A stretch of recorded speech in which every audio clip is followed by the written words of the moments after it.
This is Risky Women Radio, a show that connects, celebrates, and champions women in risk, regulation, and compliance. We're here to share the insights on the biggest issues in our industry and hear inspiring journeys from our global members. Sign up to our newsletter at riskywomen.org. I'm Kimberly Cole, your Chief Risky Woman. Hello, I'm Carol Beaumier. I'm a Senior Managing Director with Protiviti. I'm joined today by Dame Inga Beale. Dame Inga Beale is a British businesswoman with over 4 decades of experience in the global financial services industry, including a 5-year tenure as the first woman CEO of Lloyd's of London, where she led the firm through a global transformation. She was appointed Dame Commander of the Order of the British Empire in 2017 for her services to the UK economy.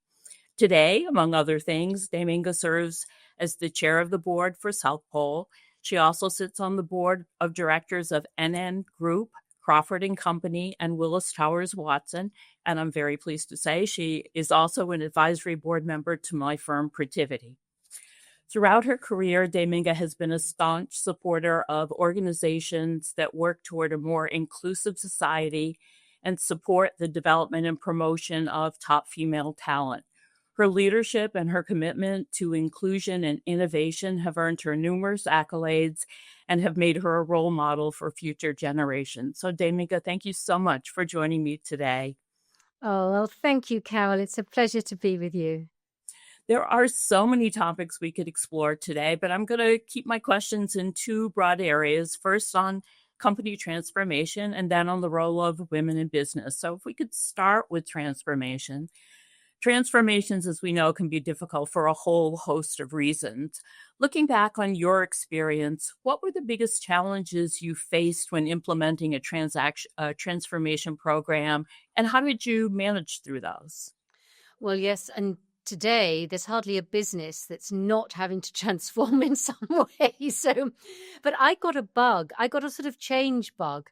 When I worked for a big American company, they took me to their home office away from London in the UK, and they asked me to do a massive change program, which was introducing technology. And that was when I got the bug for driving change and transformation. And that was 25 years ago today. But my biggest challenge in terms of driving transformation, I think, would have been my last executive role as the CEO of Lloyd's of London. Lloyd's, such a unique place, steeped in history, over 3 centuries of tradition. And fundamentally, when I was asked to join, the business had grown dramatically over those centuries, and they were doing business in almost every single country and territory in the world. But the way they were doing business, the way they were doing insurance deals was on paper. So this was now 2014, but they were doing business on paper in the same way that they had done 325 years earlier. And partly because it had been so successful, no one really thought they needed to change. But the board knew very well that the pace of change in the whole world was very fast, very dramatic. And if Lloyd's didn't introduce a new way of working, change the way that they were all dealing with each other, doing business together, and move away from this old-fashioned paper-based process, they would start losing business because they would be just seen as somewhat sort of old-fashioned museum. So I was hired to introduce technology to the market. And today, of course, we've got these conversations about artificial intelligence and quantum computing. I'm not talking about anything fancy. I'm talking about technology 101. Put in some technology to get rid of the paper. And so it was basically a sort of electronic trading platform. It was a marketplace, or Lloyd's is a marketplace. So hundreds of companies doing business together.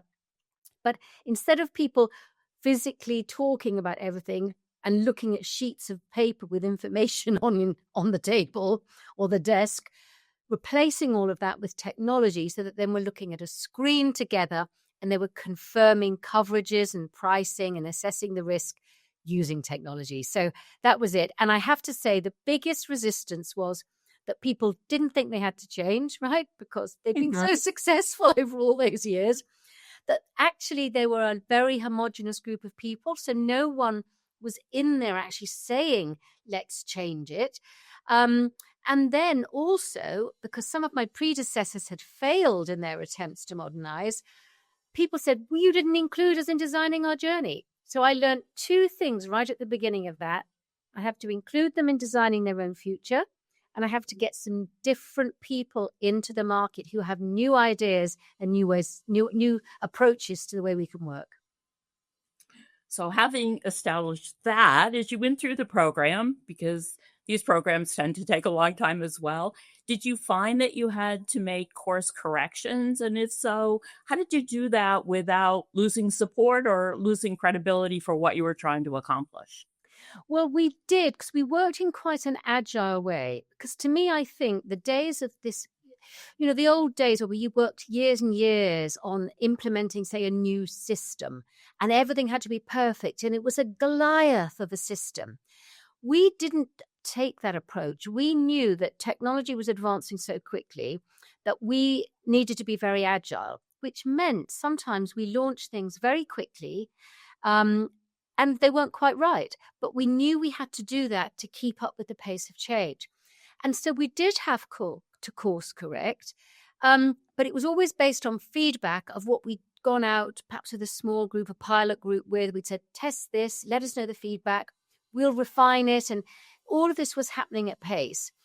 But also, I made some mistakes along the way and sort of did things without that consultation process. And as a group executive, we made some key decisions and then just suddenly rolled things out. And some of those backfired on me because we hadn't given due consideration for people. And then we didn't necessarily course correct. We sort of still went on with what we thought was the right thing.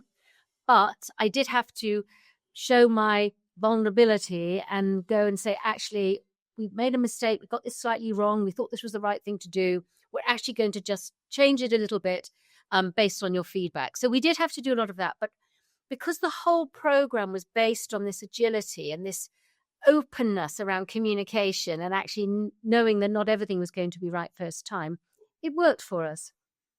Yeah, and it almost sounds like the course corrections actually helped build credibility for the program because people felt as if they were being heard. Yes, So I think that's right. you answered this in part already, but what leadership skills do you think were really critical to leading or are critical to leading a transformation program? Well, you've got to have the courage to want to make the change happen. And it was very interesting for me because the board hired me wanting me to be this dramatic change agent. But when I went to them and said, this is what we need to do, it was almost a bit too much for them. And some of them were saying, oh, no, we didn't quite mean that much. But so you've got to have the courage of your convictions. You've got to sort of have that courage to be bold and to say, actually, though, this is the right thing to do. We are going to do this. You also need a lot of resilience because particularly, some people love change as I do, but a lot of people, they are a bit resistant to it. It's the uncertainty. It's the fear of that unknown, what it will mean for them. And so it's a roller coaster ride. Some things go well, some things don't go so well. And so you need a lot of resiliency. You need to be resilient and to be able to not always be knocked back so much by things that don't go as smoothly as you want, And even if they do, then you've got to be able to pick yourself up and carry on. But also listening. Often we underestimate the importance of listening as a leadership skill. But to me, this was the absolute essence. And it didn't mean just asking for input and feedback and making notes of things. It meant really listening, taking note of what they were saying, and perhaps giving them a response, saying, actually, we like that idea or we don't like that idea, and this is why. Mm-hmm. So the listening to me was very, very important. So I'm going to guess that resilience and listening will continue to be important traits, but you mentioned previously at the time that you embarked on this transformation, we weren't talking about AI, we weren't talking about quantum. We are now. So maybe in a broader context, tell me how you think leadership skills may have to change in the future to manage a transformation or just to manage a company. Well, many times now you'll have leaders who will be unsure, uncertain, lacking some knowledge about some of this new stuff that's coming along. And I know, therefore, that leaders have to be very open to be learning from others. They have to learn to be able to trust others. They may know fewer and fewer answers. They may be a fantastic motivator. They might be able to set a wonderful vision, but they're going to have to rely a lot more on expertise to input to what they want to, how the way they want to lead the organization forward. And I have to say, traditionally, I tended to know the answers. You know, if I think about my leadership journey over the last 40 years, I learned a lot, and I always seemed to know the answer. And I felt quite confident. But I think a lot of the leaders today, with this rapid development of this stuff, they might be going, oh, I don't really know enough about that, and they might lose a little bit of confidence. So you've got to be able to trust and really dig into the expertise of others. And then that communication is going to be key. So communicate to everybody. Because again, there will be a lot of fear about the unknown. And you need to try and bring everyone in your organization along with you. And of course, sometimes your customers. Because it's, you know, remember, some of your customers some of them may be demanding things. Some of them may be very fearful of what this will mean. Will their service be better? Will it be worse? Will the product offering be better or worse? And all of these sorts of things. So this idea that you've got to really work with people is going to continue. People today are not going to be happy with just being ordered around and told what to do. So this idea that you can actually bring people along with you and develop things together is going to be a very important thing. Does that imply that we need to look for different types of people to be leaders in the future? Is it a different market for leaders? And I think the way I look at leadership these days is that it can depend what stage your business is in or your organization is in, whether it's really leading edge, whether it's stuck in the past and you need to take a few, modernizing steps, if it's very customer focused, there are many aspects to this. So I wouldn't like to say that there's only one leadership style. And in fact, when I was at Lloyd's, I felt I was the right person then because I was so pushing the boundary for the market because it needed it at that time to sort of accelerate things and get things moving. But then after that initial acceleration, the ball started to roll a bit more on its own. And there was enough knowledge and innovation happening in the market because we embedded an innovative culture. So actually, it didn't perhaps need someone as sort of out to the left field as me. So I think each business actually will need a certain type of leader for a certain period of time in its development and its journey. Great. This episode is brought to you by Protivity. Protivity is a global consulting firm with deep expertise in transformation, risk management, and compliance. Partner with Protivity. So let's turn now to women in business. So maybe I could ask you to tell me, first of all, was there a turning point or a particular moment that significantly impacted your career trajectory? Several. But I know we haven't got all day to talk. So I'm going to start with one, which was the very first thing that happened to me in terms of my step onto the career ladder. I had actually been working for 12 years by this stage. I was working in the financial services sector in the heart of the London financial district, the city of London. I was working there and I'd been there for 12 years. Never managed anyone. I was a team contributor. I was an underwriter. And it never had occurred to me to be promoted and sort of be ambitious and look up there and think, I want that top job.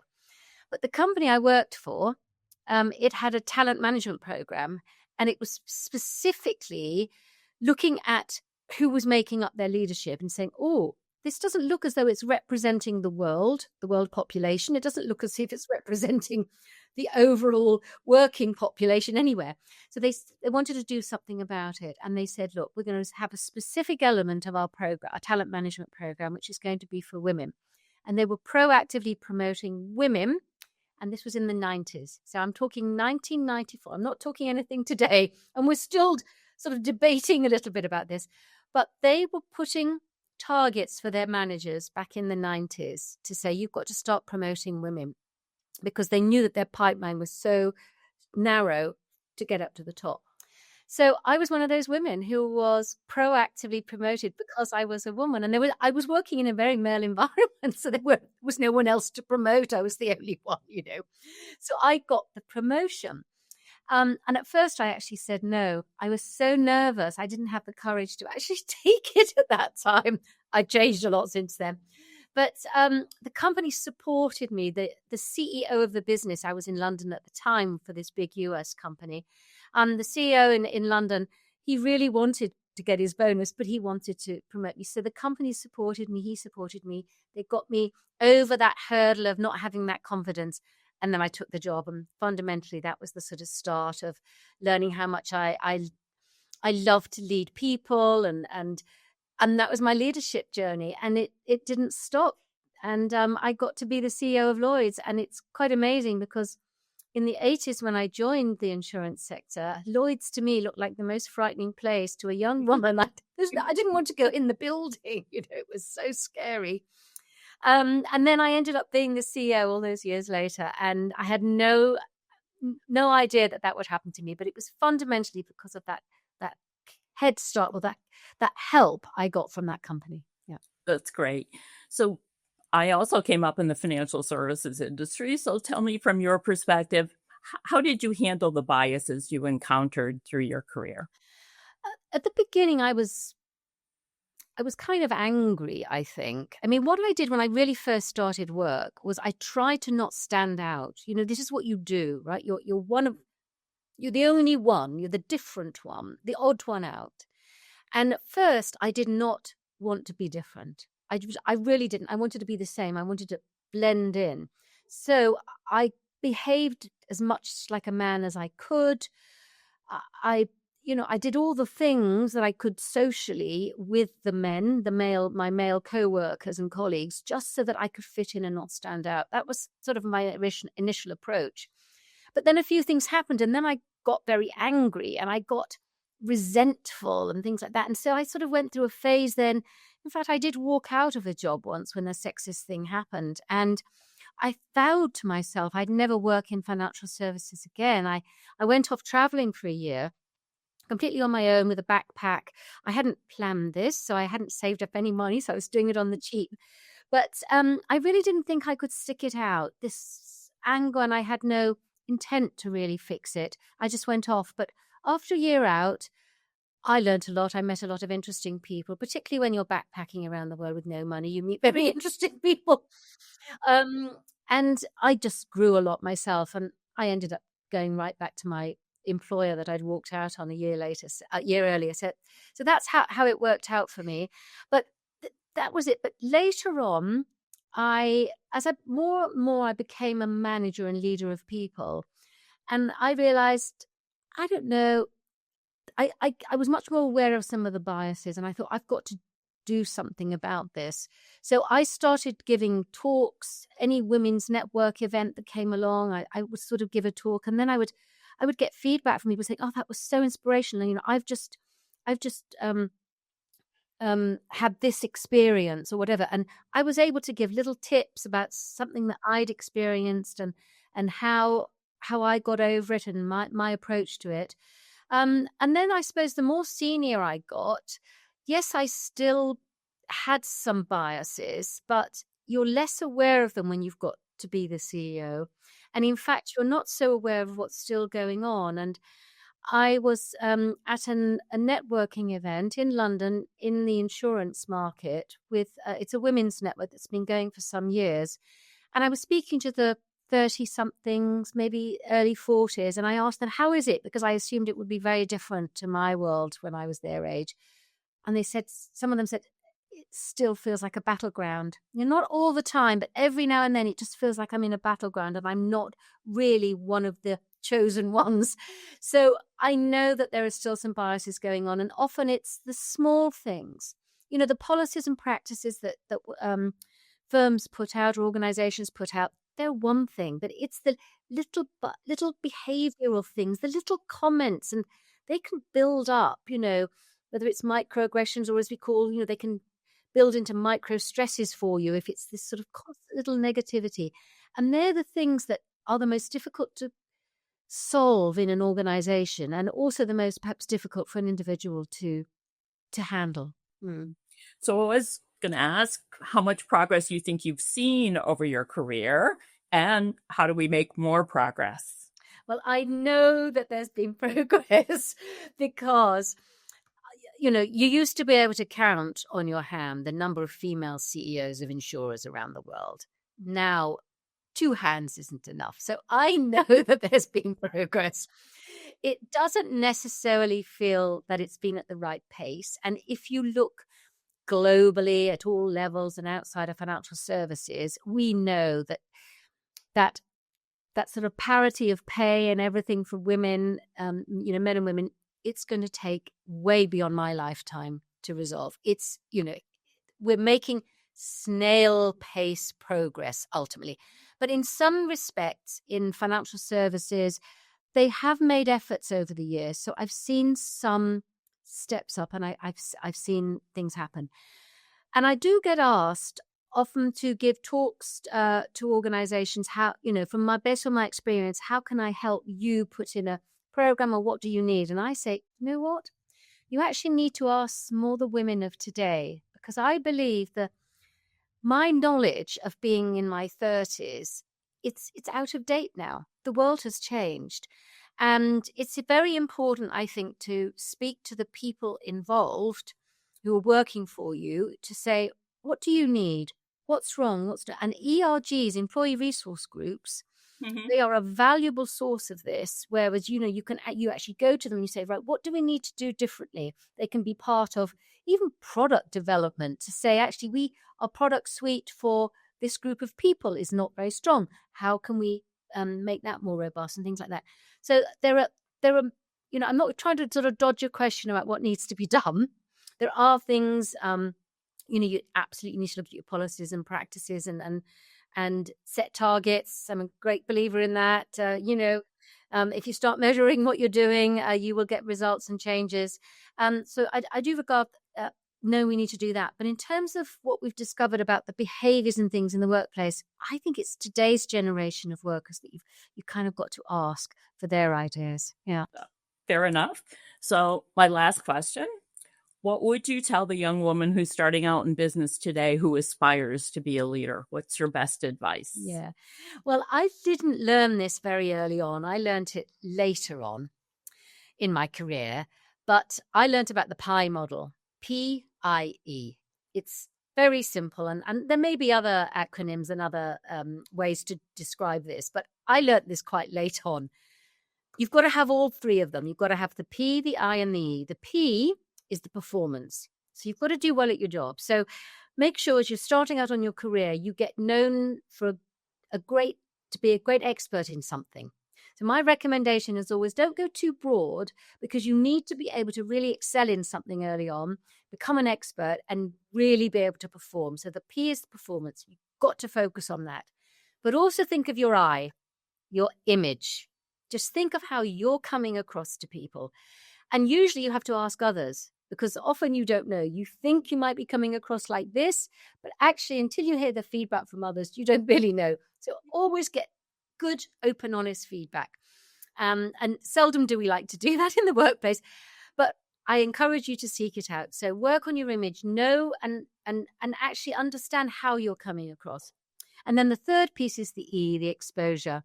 Oh, you need to work on this. You've got to be strategic about it. Means you've got to really think about who you're getting exposure to. If you're going to a networking event in person, don't you normally just go to the people you already know? No, you mustn't. You've got to go to the people you don't know. If you can work with your line manager, you can actually say, look, may I stand in or attend this in your place because you're not available for this meeting? They can help you do that. They can make introductions. You can have mentors. Work on the exposure, because the more senior you get, the more important that is. It's who you know. So the exposure almost is the bigger piece of the pie that you need to focus on. Thank you so much. Thank you for sharing your story and your advice with us. Thank you, Carol. Thank you for listening to this episode of Risky Women Radio. Be part of the ongoing conversation and learn more about our events and other programs at riskywomen.org.